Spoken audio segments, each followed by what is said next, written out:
is it that we don't seem to be able to adjust ourselves to the physical environment without destroying it?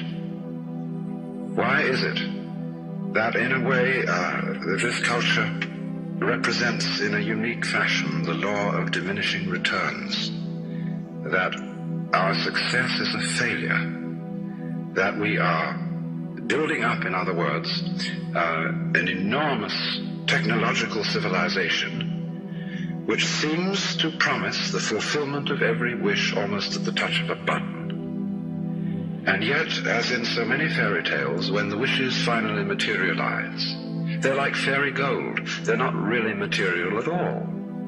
In other words, so many of our products, our cars, our homes, our clothing, our food, it looks as if it were really the instant creation of pure thought.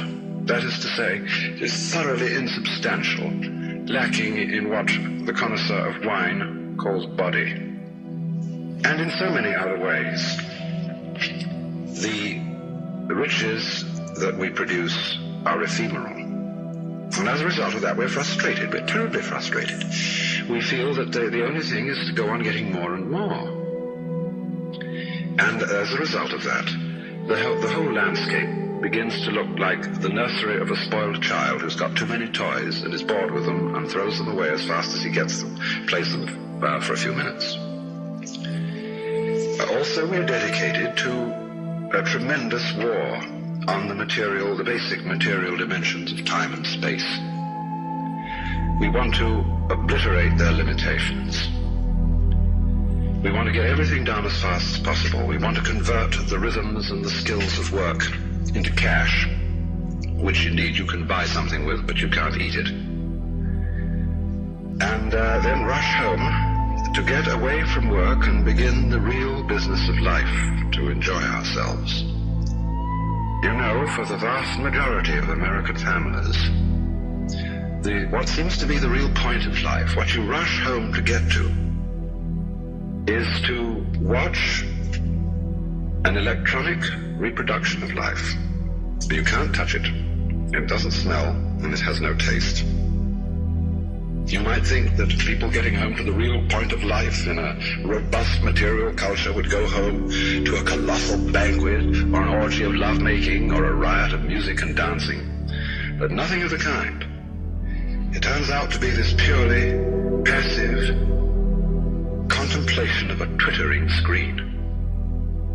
You see mile after mile of darkened houses with that little electronic screen flickering in the room. Everybody isolated, watching this thing, and thus in no real communion with each other at all.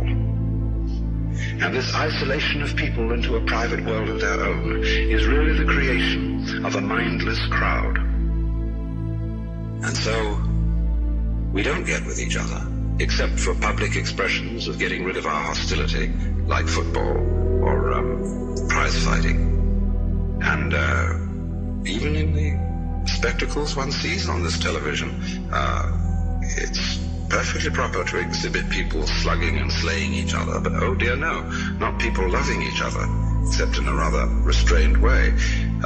One can only draw the conclusion that the assumption underlying this is that expressions of physical love are far more dangerous than expressions of physical hatred. And it seems to me that a culture that has that sort of assumption is basically crazy and devoted, unintentionally indeed, but nevertheless in fact devoted, not to survival, but to the actual destruction of life.